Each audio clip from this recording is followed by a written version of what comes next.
오늘은 요한복음 9장 1절에서 12절까지 말씀을 봉독해 올렸습니다.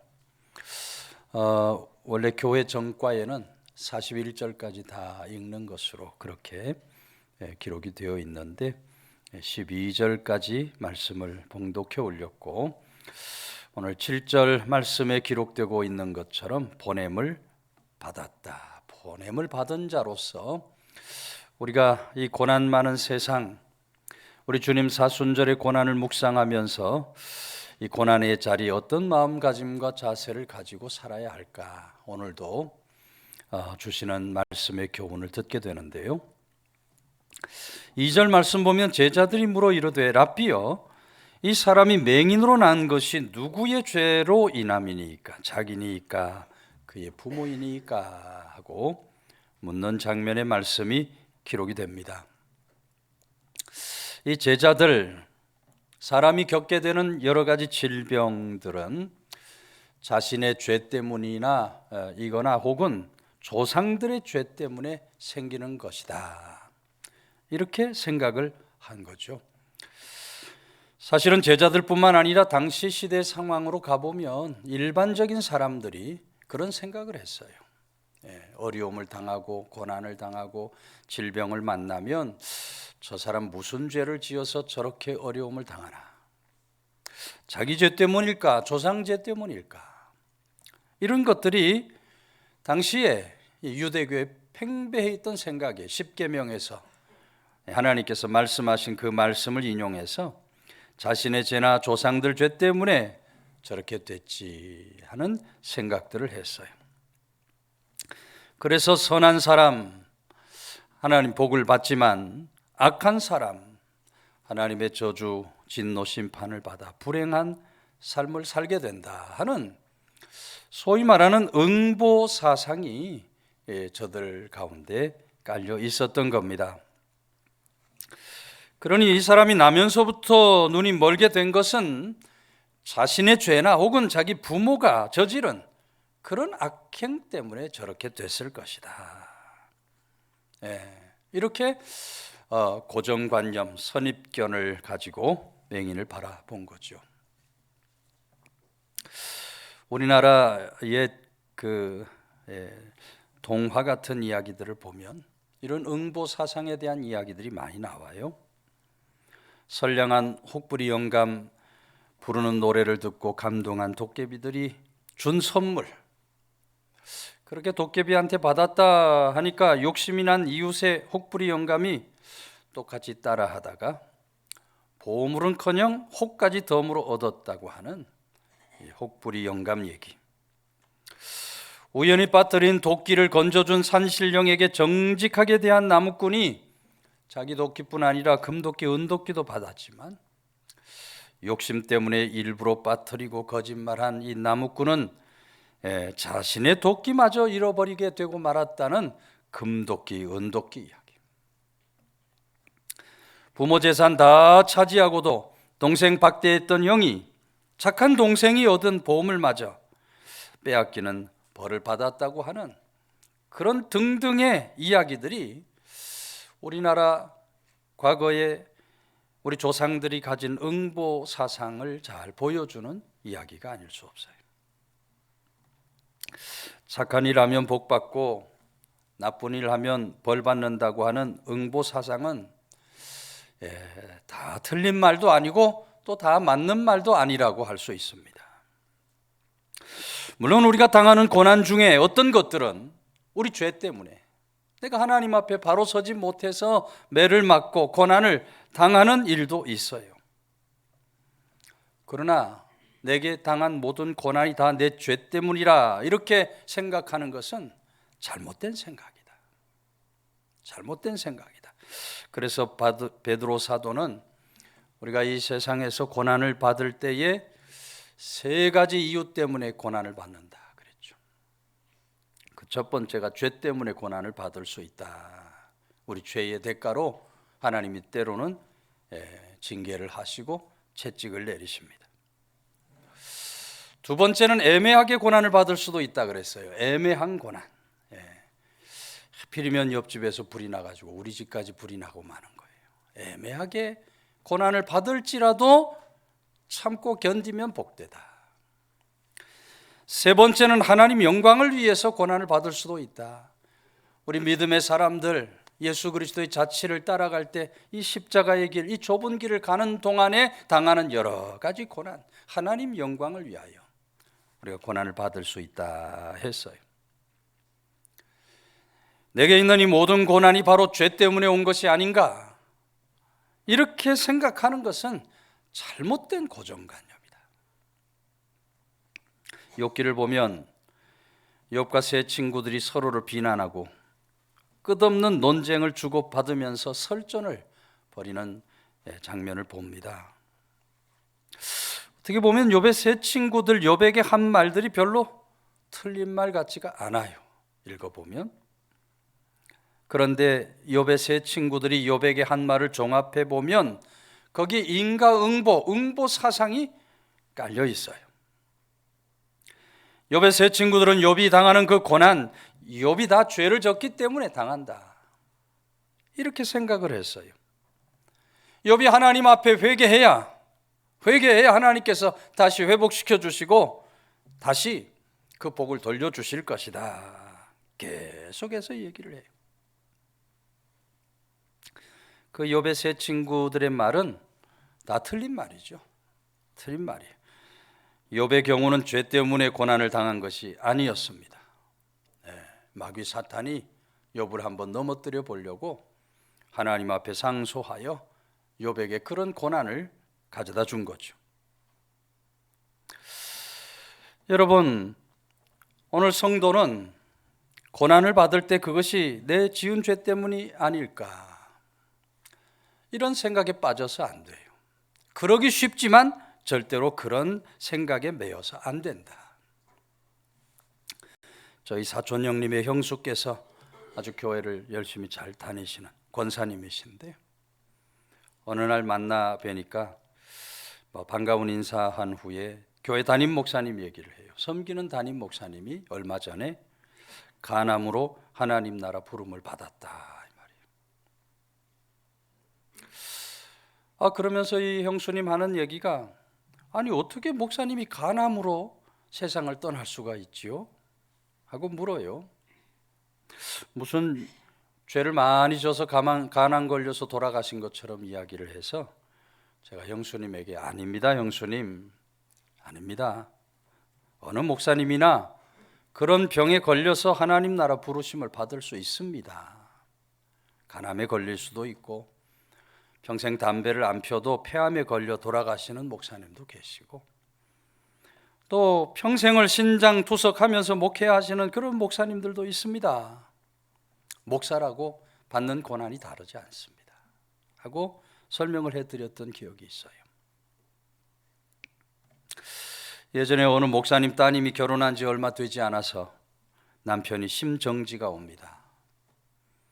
병원에서 응급처치를 했지만 결국 40대 초반 젊은 나이에 하나님 나라 부름을 받아요. 너무 안타까운 일인데 후에 그 목사님께서 사위 장례를 치르시면서 우리가 원치 않는 이런 일을 당하게 됐지만 그러나 많은 분들이 기도하고 격려하고 위로해 주셔서 잘 감당해낼 수 있었습니다. 오히려 감사글을 올려서 그 글을 바라보는 많은 사람들이 감동을 받았던 기억이 있어요. 여러분, 오늘 우리 인생길에서 어떤 고난을 당하느냐, 그것이 중요한 것이 아닙니다. 당하는 고난 가운데 하나님을 얼만큼 신뢰하고 하나님 영광을 위해 살아가느냐, 거기에 삶의 관건이 주어져 있는 거예요. 그래서 여러분, 성도는 절대로 응보 사상에 매여 살면 안 된다. 우리 주님께서도 그런 응보 사상을 단호하게 거절하잖아요. 3절 말씀에 이 사람이나 그 부모의 죄로 인한 것이 아니라 그에게서 하나님이 하시는 일을 나타내고자 하심이라 하고 주님이 말씀을 하셔요. 오늘 우리는 이 주님의 말씀, 주님의 뜻을 잘 깨닫는 은혜 속에 살아야 할 줄로 믿으시기를 바랍니다. 주님이 말씀하시는 그 의미를, 뜻하심을 우리가 잘 깨닫고 살아가야 돼요. 어느 여자분이 교통사고로 남편을 잃어버렸어요. 하늘이 무너지는 거죠. 남편 없이 어떻게 살까? 자살을 결심하고 극약을 구해서 아들과 함께 먹고 죽으려고 합니다. 내 아들이 다가오더니 그 약을 보며 엄마 이게 뭐야 하고 물어요. 말문이 막히는 거죠. 엄마가 하는 말이 밥 잘 먹고 키 크게 해주는 약이야. 그랬더니 아무것도 모르는 아들이 그래 내가 이거 얼른 먹고 빨리 커서 아빠가 될게. 아들이 아빠가 돼서 그 아빠의 빈자리를 채워주겠다고 이야기하는 거예요. 엄마가 그런 아들을 바라보면서 그래 내게 아직 이런 아들이 있지 생각을 하면서 깨달으면서 이를 악물고 열심히 이 아들을 키우며 살아가게 되었다고 하는 이야기를 듣게 되는 거예요. 여러분, 문제만 바라보면 낙심하기가 쉽습니다. 문제만 바라보면 넘어지고 실족하기가 쉬워요. 성도는 문제를 바라봐서는 안 될 줄로 믿으시기를 바랍니다. 문제 뒤에 있는 하나님을 바라볼 수 있어야 돼요. 하나님을 바라볼 수 있어야 돼요. 우리들 어려운 일을 당할 때 왜 어려운 일이 나에게만 일어나는가 그런 착각에 빠져 살면 안 됩니다. 이 어려움, 고통이 죄 때문에 온 것이 아닌가 그런 착각에 빠져 살아서 안 돼요. 여러분 누구에게나 어려운 일이 닥치게 되어 있어요. 고난이 오게 되어 있어요. 이 어려움, 이 고난이 하나님 영광을 위해서 온 것일 수도 있다. 주님의 말씀을 우리가 마음에 새기고 기억하면서 우리 인생 광야길 어떤 고난이 우리 앞에 닥친다 할지라도 지혜 있고 성숙된 모습으로 고난을 이겨 나아갈 수 있는 믿음의 권속들 다 되시기를 주의 이름으로 축원해 드립니다. 5절 말씀은 내가 세상에 있는 동안에는 세상의 빛이로라 이렇게 말씀을 하시고 6절에서 우리 주님께서 땅에 침을 뱉어 진흙을 이겨 그의 눈에 발랐다고 기록합니다. 사순절 새벽기도 드리면서 이 말씀을 드렸던 기억이 납니다. 여러분 당시에는 이 사람의 침이 약으로도 사용이 되었다 그래요. 약으로도. 로마의 어떤 그 의료에 대한 책 이렇게 보면 로마에서 전해 내려온 책을 보면 사람이 앓는 이 피부병 단식하는 사람, 금식은 물만 먹는 거고 단식은 물도 안 먹는 거죠. 단식하는 사람의 침을 바르면 그 피부병이 낫는다라는 그런 기록이 남아 있다 그래요. 예수님은 때로 말씀으로 사람들을 고치십니다. 네. 그러나 또 때로는 손을 대시면서 예수님께서 병자들을 고쳐주셔요. 여러 가지 방법으로 우리 주님께서 병을 고쳐주시는데 어떻게 고치든 문제가 되지 않습니다. 문제는 그 예수 그리스도의 능력에 대한 믿음이 있느냐 없느냐. 예수님의 그 능력에 대한 믿음이 있는 사람, 우리 주님께서는 내 믿음대로 될지어다 하고 즉시로 병을 고쳐주셨어요. 그래서 여러분 우리 주님은 믿음을 통해 역사하시는 주님인 줄로 믿으시기를 바랍니다. 네, 우리 믿음을 바라보시고 우리 믿음대로 역사를 베풀어 주시는 그런 좋으신 주님이셔요. 주님께서 침으로 이겨 흙을 눈에 발라놓고 7절에 실로와 못에 가서 씻으라 하십니다. 실로와 못은 성전 안쪽에 위치해 있어서 그 연못의 이름이 보냄을 받았다 하는 의미인데 예수님께서 소경을 그곳에 보냄으로써 그 연못의 이름이 그대로 성취되게 만들어 주셔요.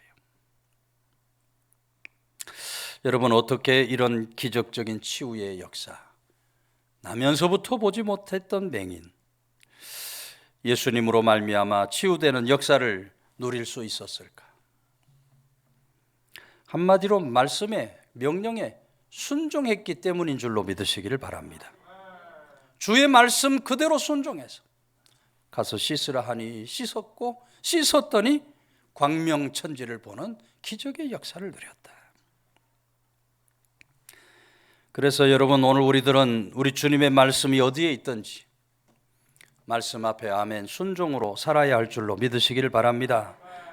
이스라엘 처음 왕인 사울, 그 다음 왕인 다윗, 말씀에 순종하는 자세가 달랐어요.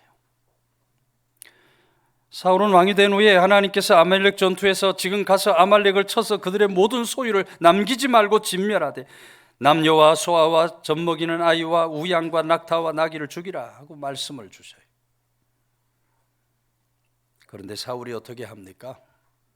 아말렉 왕과 그의 양과 소의 가장 좋은 것, 또 기름진 것과 어린 양과 모든 좋은 것들을 뒤로 빼돌립니다. 하나님 말씀에 불순종한 거예요. 하나님께서 그런 사울을 기뻐 받지 않으십니다. 사무엘상 15장 11절, 내가 사울을 왕으로 세운 것을 후회하노니 그가 돌이켜 나를 따르지 아니하며 내 명령을 행하지 아니하였습니다. 불순종으로 사울은 비참한 최후를 맞습니다. 자신뿐 아니라 그 자녀들까지 다 참담한 죽음에 이르게 되는 거예요. 그러나 여러분, 다윗은 언제나 하나님을 두려워하고 그 말씀 명령에 순종합니다. 하나님, 나가 싸울까요? 싸우라 하면 싸우고 싸우지 말라 하면 싸우지 않았어요. 철저하게 하나님 말씀에 순종하면서 살아가니까 다윗은 백전백승, 나가 싸우는 전쟁마다 이기고 승리하는 역사를 이루어낼 수 있었다.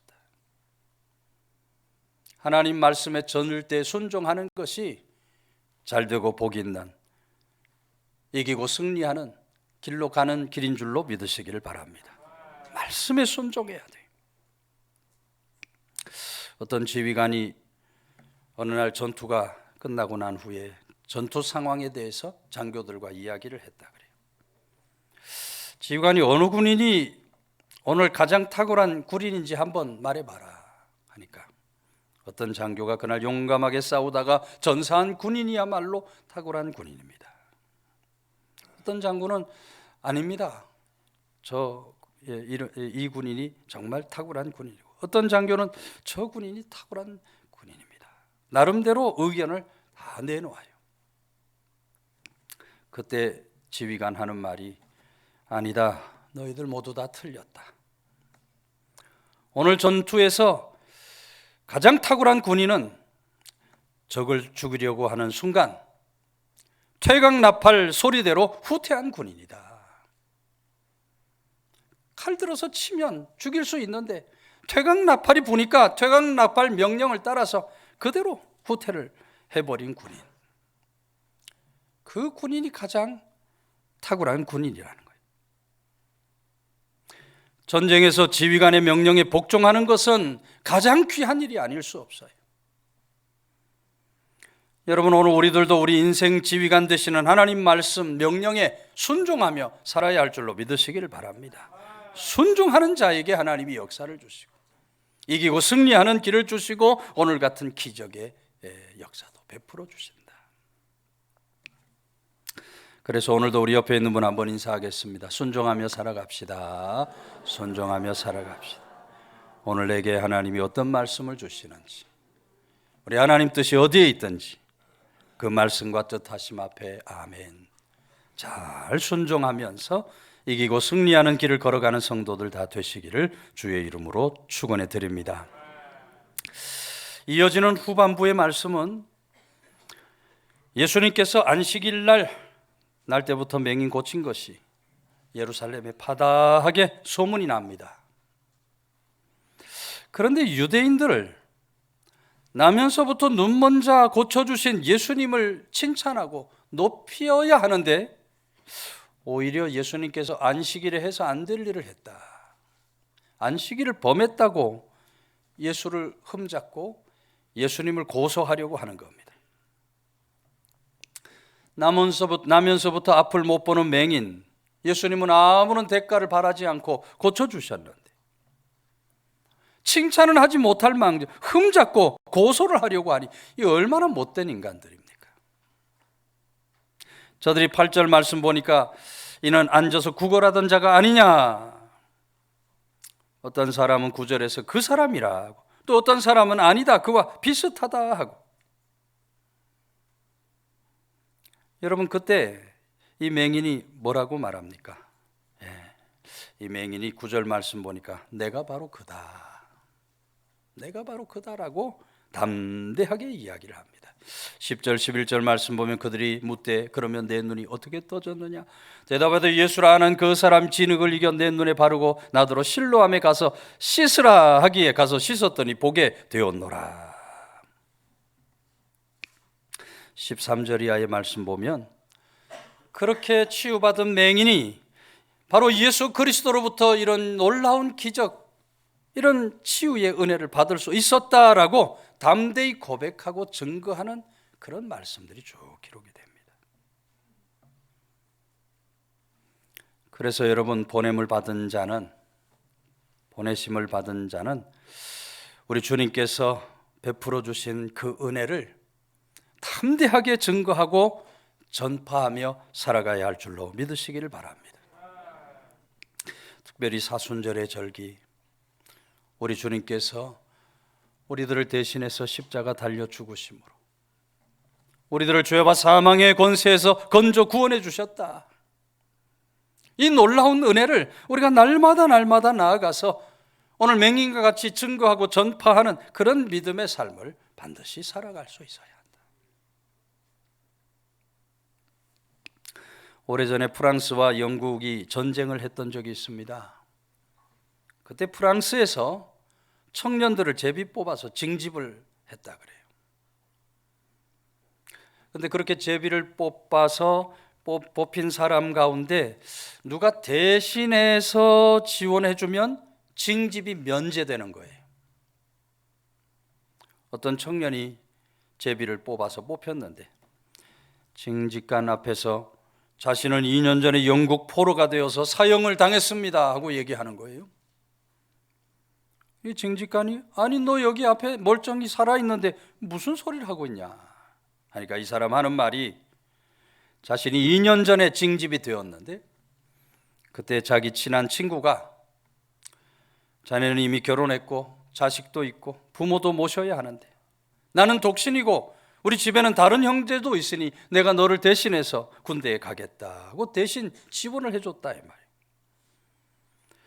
그렇게 그 친한 친구가 군대를 갔는데 그만 영국 포로가 되어서 사형을 당한 겁니다.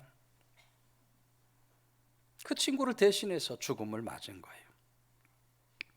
그런 사실을 보고받았던 당시 프랑스의 나폴레옹 황제가 정말 그랬냐? 그랬다면 그 청년의 징집을 면제해 줘야 한다. 면제를 해줬다는 거예요. 이미 친구가 대신 죽어졌기 때문에 그가 군대를 갈 필요가 없어진 거예요. 여러분, 그와 같이 우리 주님께서 우리들을 위하여 대신 죽으심으로 오늘 우리들이 다시 죽을 필요가 없어진 거예요. 우리들의 죄 때문에 십자가를 지시고 고난을 받으시고 죽음의 길을 가신 우리 주님의 그 은혜, 그 놀라우신 은혜를 우리가 날마다 증거하고 전파하며 살아야 할 줄로 믿으시기를 바랍니다. 보냄을 받은 자로서 우리는 반드시 이 복음을 증거하고 전파하는 복음의 사람들이 될 수 있어야 돼요. 존 뉴턴 7살 때 어머니가 돌아가시고 고아가 됩니다. 믿음이 신실했던 어머니가 돌아가시고 고아로 사는데 선원들과 함께 살아가면서 성격도 거칠어지고 아주 포악해져요. 아프리카 흑인들을 노예로 잡아오는 노예선에서 정말 그는 너무너무 못된 짓을 많이 저지릅니다. 한 번은 배에서 럼주를 너무 많이 마셔서 럼주에 취해 바다에 빠져서 다 죽어갈 그런 상황인데 선원 중 한 사람이 작살로 그 넓적다리를 찔러서 건져낸 적도 있었다 그래요. 근데 그런 존 뉴턴이 방황과 죽음의 고비에서 하나님의 말씀, 복음을 듣게 됩니다. 그 복음의 말씀 앞에 눈물 흘리고 통에 자복하며 무릎을 꿇고 하나님께 회개를 하고 새 사람이 되는 거예요. 1779년 구원해 주신 그 주님의 사랑에 감사하면서 존 뉴턴이 시를 쓰게 됩니다. 그 시가 바로 오늘 우리가 예배 후에 부를 찬송가 305장 나 같은 죄인 살리신 Amazing Grace라는 찬송시를 쓰게 돼요. 나 같은 죄인 살리신 주 은혜 놀라와 잃었던 생명 찾았고 광명을 얻었네. 큰 죄악에서 건지신 주 은혜 고마워 나 처음 믿는 그 시간 귀하고 귀하다. 이제껏 내가 산 것도 주님의 은혜라 또 나를 장차 본향에 인도해 주시리.